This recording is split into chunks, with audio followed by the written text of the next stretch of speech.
Patrzcie, tu jest właściciel. Robił już 25 lat bambu tattoo na koczach. Chyba można mu zaufać. Chyba co? tak, chyba ma doświadczenie z igłami.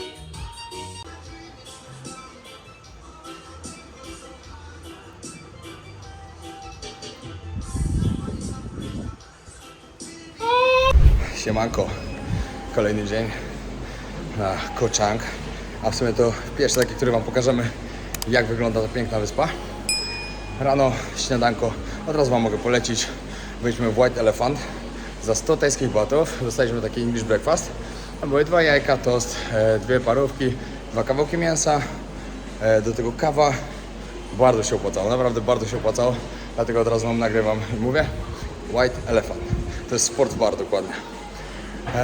No i co? Teraz zaczynamy od treningu, a później jedziemy na zwiedzanko. Polecam Extreme Hobby. Dużo fajnych rzeczy. I nie możecie znaleźć, wpiszcie w Google normalnie podróże wojownika Extreme Hobby i będzie. W ogóle niedługo robimy kolejną nową kolekcję związaną z Tajlandią, z Muay Thai. Już parę wzorów jest, będą za niedługo produkować, także od lutego będzie można je nabyć. W ogóle jesteśmy na siłowni Koh Chang Lagoon.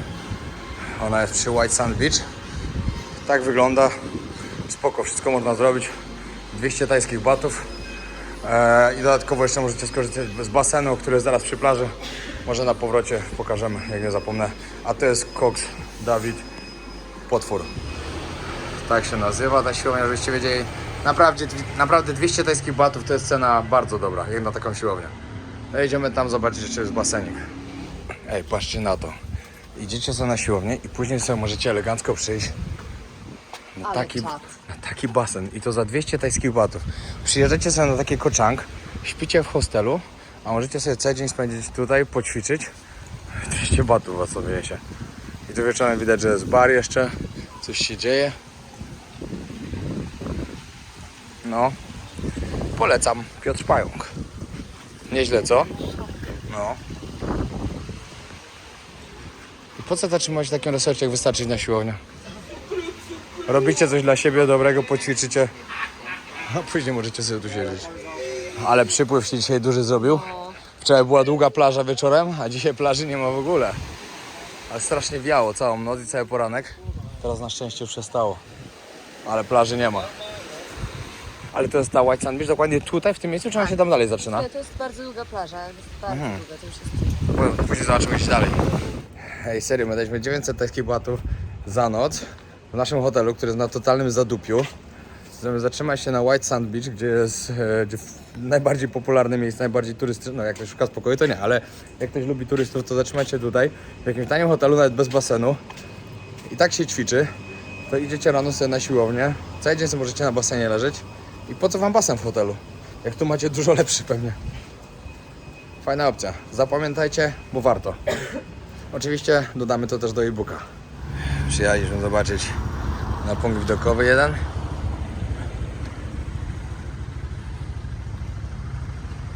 O, właśnie stąd widać plażę. Znaczy plażę. Widać, że tej plaży właśnie nie ma. Ale też dobry resorcik tu jest na dole. Fajny okaz w ogóle, co? Wygląda, jakbym pracował na kopalni albo na konstrukcjach budowlanych jakichś, a nie jeździł na skuterze. Że ten kask nie chroni nic. Wiecie, przed czym was chroni ten kask? Przed mandatem. Tylko i wyłącznie. Bo przed niczym innym. Ja jak podczas mojego wypadku na motorze, dlatego zakładajcie kaski, od razu podkreślam, miałem kask i to miałem obudowany cały. Jakbym miał taki, to miał pół twarzy zryte, a i tak miałem rozwaloną buzię. Jak oglądaliście na odcinek z tamtego roku, to wiecie. Ale miałem niezapięty na przykład. I przy przewrotce uderzyłem pierwszy raz głową, kask mi spadł, przeturlałem się i uderzyłem drugi raz. Już bez kasku. No jak ktoś mnie ogląda już na pewno pana drog, no to pamięta ten odcinek. Miałem tutaj zryte, tu zryte i tu. Na szczęście podniosłem całe, nic się nie stało, ale jakbym przy pierwszym uderzeniu nie miał tego kasku, to by mnie już pozbierała, ale karetka stamtąd, a nie sam bym się pozbierał. Także zakładajcie kask, jak jeździcie na motorze w Tajlandii. Bo pamiętajcie, wy możecie dobrze jeździć, ale ktoś inny będzie źle jeździł, albo wyskoczy wam kot, tak jak mi, i będziecie mieli wypadek. Zaczynamy nasze zwiedzanko od pierwszego punktu widokowego. Tutaj macie całą mapę Koh Chang. jedna droga przez całą wyspę idzie. Jest bardzo, bardzo górzysta wyspa. Wiecie, co jest dla mnie najsmutniejsze? Jak na razie, to jest, wiecie, wyspa Słonia, a jak na razie to widzieliśmy tylko miejsce, gdzie można jeździć na tych słoniach, a nie na przykład sanktuaria. Niefajne to jest. Jak kawiarnia, można sobie fajnie kawkę wypić z widokiem.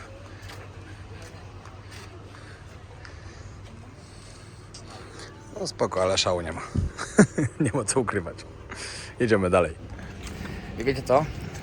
Zawsze, ale to zawsze, jak tylko mówię na temat tego, żeby ludzie nie jeździli na słoniach, to dostaję wiadomości: o, a na koniu to mogłeś jeździć, na wielbłądzie gdzieś tam, tu gdzieś.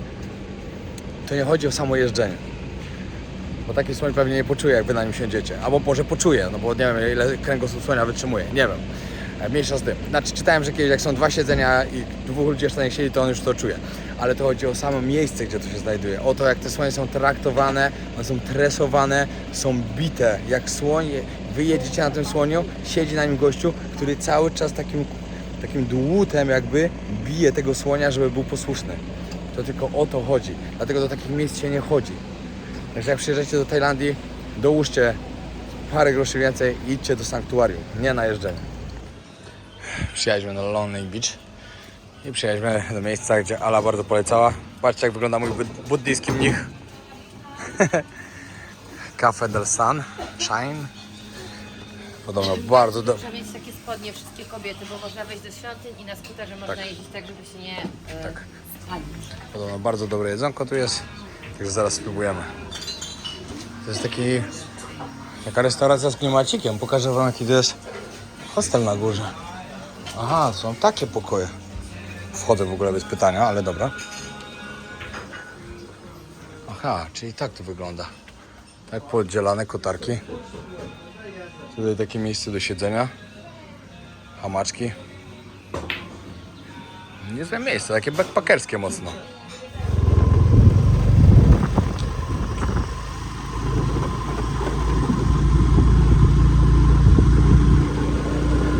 Dobra, no niestety stoi teraz pani z ochrony z CCTV.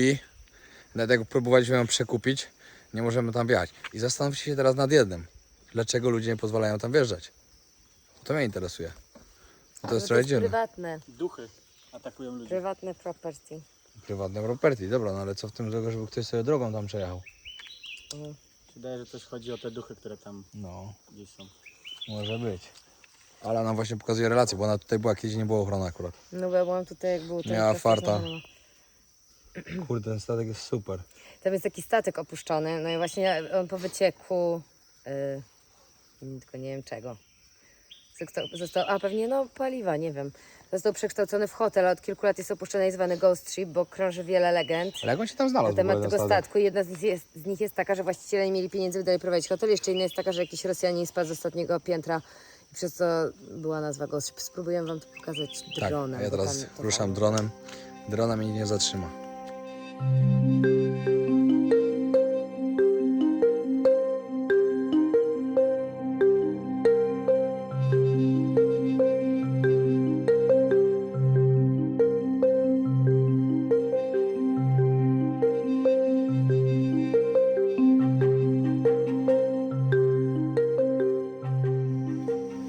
Nie wiem, co było nie halo, ale jak próbowałem tam polatać, dron tak świrował, że masakra po prostu. Kamera się nie chciała ustabilizować. Ogólnie lipa, no. Szyny były złe, a podwozie... No nie, no, Podwozie też było. Zasięg gubiło, w ogóle się nie dało tym dronem latać. No nie fajnie. O, jadą kolejni. Okej, no trudno. Po drodze jedziemy do reggae baru. Taki fajny, klimatyczny Rasta View. Pozdrawiamy troszkę Boba Marleya. Co dalej, to nie powiem. Nie no, żartuję, nie o tej godzinie. Może jakieś piwko ewentualnie małe.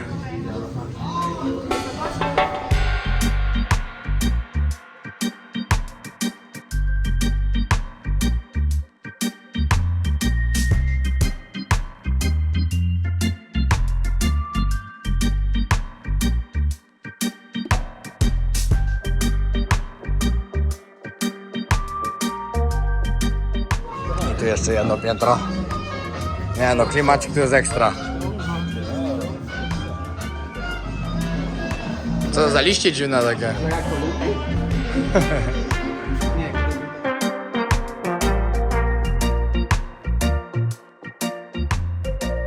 Teraz z polecenia Pauliny przyjechaliśmy do Oasis Resort. Patrzcie, jak fajnie wygląda. Cyk. Idziemy tam na górę. Mam nadzieję, że tam można jeść. Patrzcie, jaki ładny basenik tu mają. Ładnie, ładnie, no. Takie domki tu są. No naprawdę fajne miejsce, żeby przyjechać sobie. Rozmawialiśmy teraz z panią, która tutaj pracuje na barze. Wiecie, co jest zarąbiste? Właścicielami są Holendrzy, ale to nie to. Tylko to, że tutaj domek, bungalow kosztuje od 950 zł. Batów. 950 batów. To sobie wymyśl, to 100 zł za noc. W takim pięknym miejscu. Wchodzimy teraz na samą górę. Idziemy do góry. Ale to czadowo wygląda. Serio. Fajnie? Dawid, bierz kawę. No. Czekajcie, czekajcie. O. Ej, to jest niemożliwe, że to kosztuje 850 batów dom. Przecież to jest taniej niż w naszym hotelu. Widoczek, akurat tutaj zachód będzie, ale na zachód chyba idziemy na plażę gdzieś.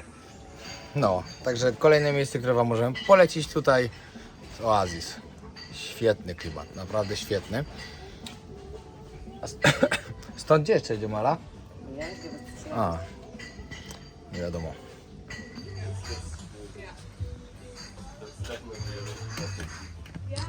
Pyszne krewetki z sosikiem, chicken satay z sosem orzechowym, pychota. A tam Dawid z nami nie je, bo go nie lubimy już. Pinda sos. Jaki sos? Pinda? Pinda sos. Pinda sos. Nie, ten sos się tak nazywa. A pokazać wam, co jest najstraszniejsze. Jesteśmy teraz na Lonely Beach, to jest taka naprawdę druga najbardziej popularna, taka backpackerska dzielnica.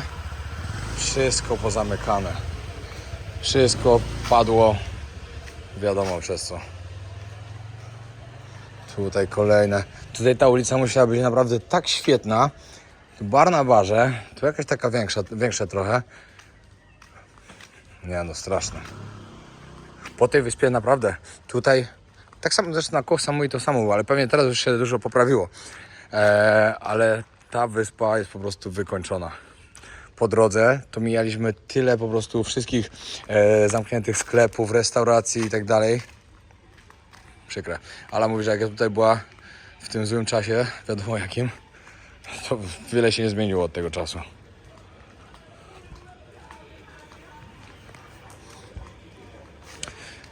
No tak fajnie to musiało być. Może kiedyś wróci. Ogólnie ta wyspa to jest taka naprawdę mega spokojna. Tutaj to można tak przyjechać sobie właśnie, jak ktoś lubi książki czytać, posiedzieć, tak wiecie, relaksować się. Bo z imprezami to, nie wiem, nie widzieliśmy jeszcze. Wszystko się działo tutaj, no i teraz wszystko tu popadało. Także już tego tu nie ma. Na chilla albo takie rodzinne wakacje. Spoko. Znowu w antymandatowym kasku. Miałem właśnie pytać, powiedzcie mi. Chcę tak zrobić w komentarzach, żebyście dali znać. Jakie vlogi lubicie bardziej? Czy tematyczne, czy takie lifestyle'owe? Takie typowe, wiecie. Po prostu pokazuję, opowiadam i tak dalej. Dajcie znać, bo jestem ciekaw. Bo no ja potrafię stwierdzić po wyświetleniach, które mają więcej wyświetleń, ale zastanawiam się, co wam się lepiej ogląda. Aloha. Ale to jest super jest po prostu. Popatrzcie, tutaj macie taki wielki basen.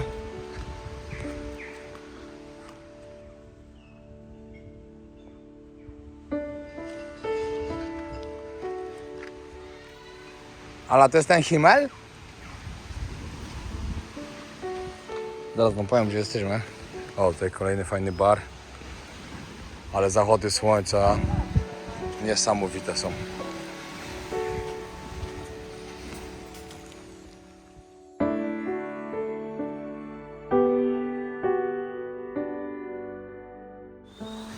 Pięknie to też jest, tylko plaży nie ma. Straszny przypływ się zrobił. wczoraj. Wczoraj tak wiało mocno. No, z tej strony już trochę lepiej. Ale w porównaniu do tego, co było wczoraj, to dzisiaj nie ma nic.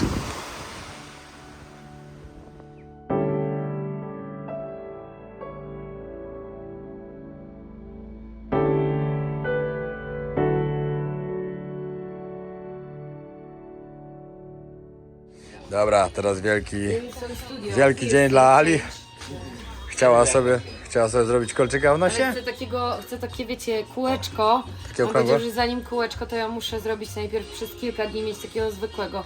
Ale Tak. boję się okropnie, ja wiecie, nie mam tatuaży, ja się... Masz, takie same jak ja. No, nigdy nie leżałam w szpitalu nawet, Dobra, więc... teraz mrozimy szybko nos, żeby nie było czuć. Stara metoda, ale działa. A jak coś działa, to jest najważniejsze. Patrzcie, tu jest właściciel. Zrobił już 25 lat bambu tatu na koczach. Chyba można mu zaufać. Chyba no. tak, chyba ma doświadczenie z igłami. Miarka.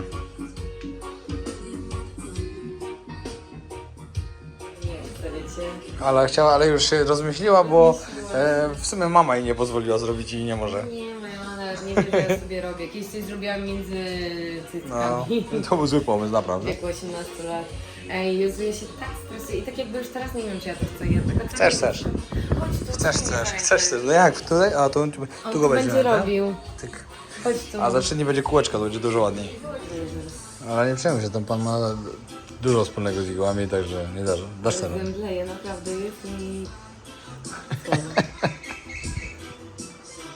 Spokojnie, Aluś. Nie jest lekko. Przeżyła. Ej, okropny ból. Okropny ból. Taka mała giełka. Ale ja mam próg bólu równy 0. Jutro będzie dopiero, nie jutro, za 3 dni będzie to, co ma być, czyli kółeczko. Ale pan parę razy mówił, jak się nie uspokoi, to nie zrobię. Bo przebił troszeczkę, a tu taka panika się zrobiła, że pan powiedział, nie kończę, nie da To rady. naprawdę bolało, bo... Nie, to każdy była ma twoja inny- panika. Każdy ma inny próg. Nie mów mi, że to była moja panika. Ale drugi raz ci już tak nie Ty bolało. masz... Nie, właśnie nie bolało, tylko po prostu skupiałam się na czymś innym i myślałam o czymś innym. Ale bolało i tak. Ale jak nie chciał parę razy, mówiłem. Ale wiecie, to teraz wygląda słabo. Znaczy mi się takie nie podobają kolczyki, ale jak będzie kółeczko, to myślę, że będzie wyglądało petarda. fajnie. No, dobra, lecimy. Zapłaciłam 1000 batów, czyli 130 zł. Tak, jakby ktoś był zainteresowany, tutaj żeby sobie coś tam zrobić. I ten pan naprawdę świetny. Na Lonely Beach. Idziemy zobaczyć, jak wygląda Walking Street. Ale pusto trochę. Walking Street i jedna para idąca. Takie Walking Street. Jezu, jak tu jest pusto. Nie, no, ta wyspa naprawdę jest martwa. Co Może może nie. być oczywiście dla kogoś plusem, No, tak? no tak, jak ktoś lubi ciszę i spokój, to da. Też chyba jakoś krzywowo. Chyba tak. Tak wygląda basenik w nocy. Robi wrażenie, ale zadupie trochę. Jedziemy na jakąś dobrą kolację. Siemanko. Zaczynamy kolejny dzień. Jesteśmy spakowani i ruszamy. Ej, chciałabym wam coś pokazać. Patrzcie. Ale to dopiero początek, to będzie inne. To będzie coś innego. Tylko trzeba poczekać, aż się zagoi. Jedziemy na Komak, znaczy płyniemy dokładnie. Na przepiękną wyspę. Pamiętajcie, że jak przyjedziecie na Koczang, to samo Koczang w sobie. Spoko. Nie. Bardzo spokojnie. Koczang jest super, tylko my mieliśmy też mało czasu. Też Koczang jest To takie jest bardziej spokojna na wyspa. chillowanie. To No. nie jest do końca, ani tu nie ma za bardzo imprez. Zwiedzanie też jest raczej takie, wiecie, no nie ma tu jakichś takich wielu rzeczy.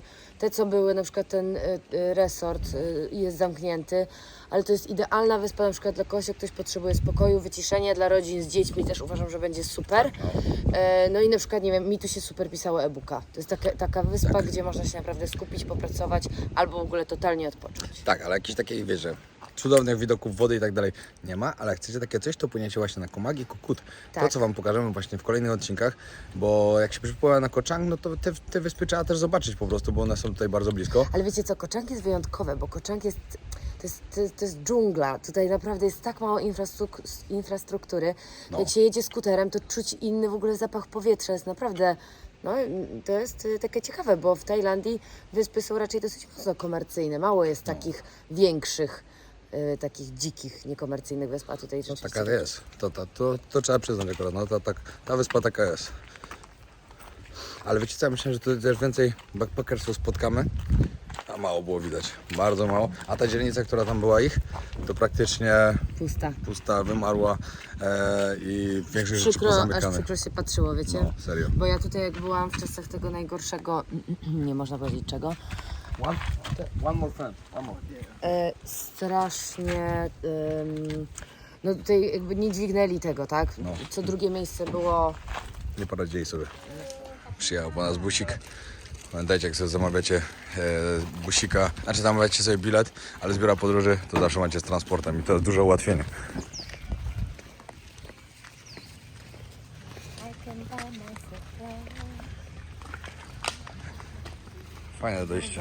Fajne dojście do portu. No, jesteśmy znowu w tej wiosce wierbackiej, to w pierwszy dzień. Stąd odpływa nasza łódka, mamy jakieś 2 godziny trasy. Czy nie łódka, tylko prom chyba, nie wiem, się okaże zaraz. W ogóle za łódkę płacimy po 500 batów, żeby tam dopłynąć. 500 batów razem z transportem do portu. A jakbyście chcieli speedboatem, który płynie pół godziny, trzeba dać 900. Więc stwierdziliśmy, że i tak nam się nie śpieszy nigdzie. Wolimy płynąć 2 godziny, a zaoszczędzić. Ale się tu poziom wody podniósł. Patrzcie. Już ostatnio to było z metr w dół, jeszcze nie było wody. A teraz trzeba wodą iść.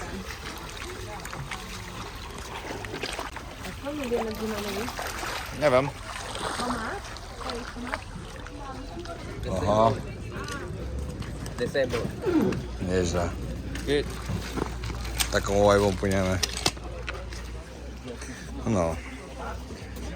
Czekają nas wesele 2 godziny. Oby nie było fal. Czy gdzieś dopływa? Ale syf w wodzie. No, to jest tak.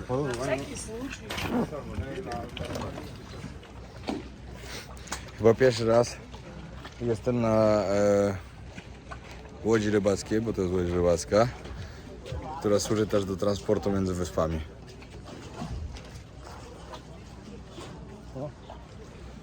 Ciekawe. Oby tylko nie było fal. Całe szczęście, że płyniemy dzisiaj, bo jakbyśmy wczoraj płynęli, wczoraj bardzo wiało. Fale też były. Wczoraj trasa była ciężka. Mam nadzieję, że dzisiaj będzie spoko. I tak tabletkę już zjadłem, w razie czego. Już się nie mogę doczekać tych 2 wysp, bo tam jest tak pięknie podobno. Jeszcze tak Komak, to teraz płyniemy, jest piękna oczywiście, ale tak Kokut, to jest najlepsza podobno. Tam będziemy dopiero za 2 dni.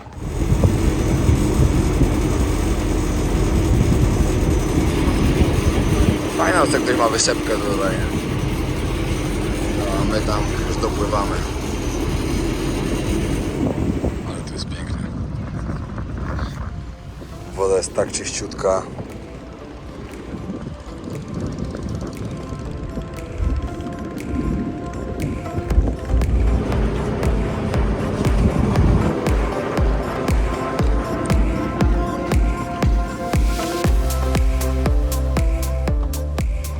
Dobra, tu zakończymy ten odcinek i tu zaczynamy kolejny piękny odcinek i piękny dzień naszej kochanej Tajlandii.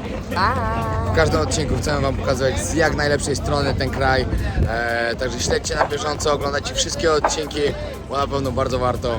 Dzięki wielkie, trzymajcie się, jeszcze prawie 10 000, troszkę ponad 10 000 i mamy 300, także zostawcie subskrypcję, jak Wam się podoba to co robimy. Trzymajcie się, narka.